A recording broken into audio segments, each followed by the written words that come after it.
दोस्तों अॼु आउं तव्हांखे मेडिकल स्टोर ते थींदड़ करप्शन ऐं वॾे में वॾो फ्रॉड जी कहाणी थो ॿुधायां। त मेडिकल स्टोर वारनि जी दोज़ख में कॉलोनी अलॻि हूंदी, डिवाइस वारनि सां गॾु कॉलोनी हूंदी। इन्हनि मेडिकल स्टोर वारनि जी दोस्तों अॼु तव्हांखे ॿुधायां थो सॼी कहाणी।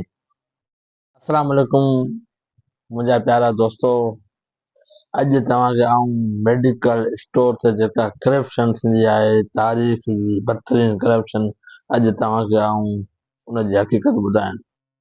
अक्सर करे तव्हां जॾहिं हुते दवा वठण वेंदा आहियो मेडिकल स्टोर ते, त हू जेका दवा खुटंदी आहे उहो वञी थोरो परियां लिखंदो आहे ऐं आख़िर में तव्हांखे बिल त ॾियनि कोन। जे तव्हां बिल घुरंदा त तव्हांखे चवंदा आहिनि त हिकिड़ो बिल त पको ठहंदो, वॾो पैसो, हिन में डिस्काउंट कोन थींदो, हीअं हूअं जीअं थींदो आहे। ऐं दवा ॾियण खां पोइ, पैसा वठण खां पोइ तव्हां हुते हिकिड़ो सेकेंड लाइ अगरि तव्हां हुते गौर कंदा त हू कुंड में वञी काशे लिखंदो आहे। उहो लिखंदो छा आहे? बाबा हिन माण्हू जा 2000 जी दवा थी, हिनखे मूं 2300 ॿुधाया या 2500 ॿुधाया, उहे 400 500 लिखंदा।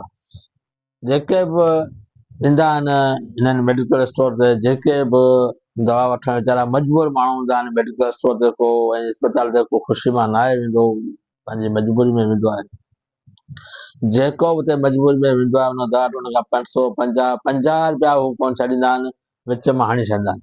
कान काश अहिड़ी ऐं आख़िर में राति जो 10 बजे जॾहिं 12 में स्टोर बंदि कंदा आहिनि, जॾहिं 5 8 जेके हुते मुलाज़िम हूंदा आहिनि त उहे हिसाबु कंदा आहिनि, अॼु 40,000 थिया, अॼु 30,000 थिया, अॼु 35,000 थिया, अॼु 20,000 थिया।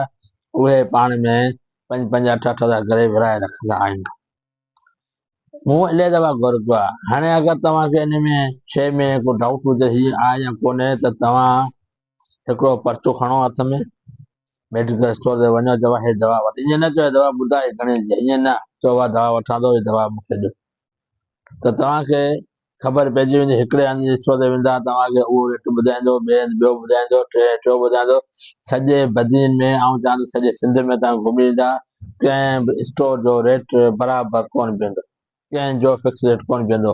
को 5 रुपया मथे वेंदो, को 10 रुपया मथे वेंदो, को 500 800 1000। इहे स्टोर वारा मेडिकल स्टोर वारा सभ खां वॾा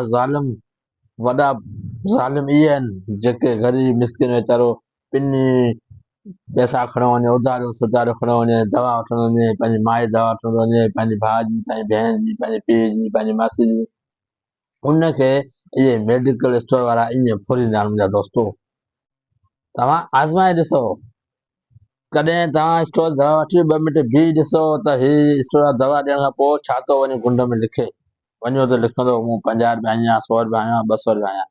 ऐं शाम जो टाइम ते 10 बजे हिसाबु कंदो। ऐं आम हिकिड़ो दफ़ो आम कॾहिं कंहिंसां गॾु वियो हुउसि, हिकिड़ो बदियुनि जो हिकिड़ो नाले वारो डॉक्टर आहे, हुनजी स्टोर ते कंहिं मरीज़ सां गॾु वियो हुउसि। असांजो पाड़े वारो जेको पली ड्राइवर आहे, उहो होॾां वेहलो हुनजी गाॾी ते बीठल हुई, उहो हुन मरीज़ खे खणी वियो हुते। हा, 10 थी विया हुआ, स्टोर बंदि थियण वारो, ऐं हुते बीठो हुउसि। सॼी शइ मूं नोट कई पिए, तॾहिं मूंखे ॻाल्हि सम्झ में आई। तेॾी महिल हुन हिसाबु कयो न, बाबा 25,000 6 6 8 8 हज़ार ईंदा, टेड़ा हुआ त पाण में अटकी पिया, हेतिरा थिया, मूं सवेरे पैसा हेतिरा ॾिठा, तो हेतिरा कीअं करे। पोइ मूं हुन स्टोर वारे खे पुछियो, भाई कहिड़ा पैसा? चयो बाबा हीअं मज़दूरी आहे, तारीख़ आहे। पोइ मूंखे ॻाल्हि सम्झ में आई त भई मेडिकल स्टोर वारा वॾा ज़ालिम आहिनि। इन्हनि मेडिकल स्टोर वारनि जी दोज़ख में कॉलोनी अलॻि हूंदी, डिवाइस वारनि सां गॾु हिननि जी कॉलोनी हूंदी।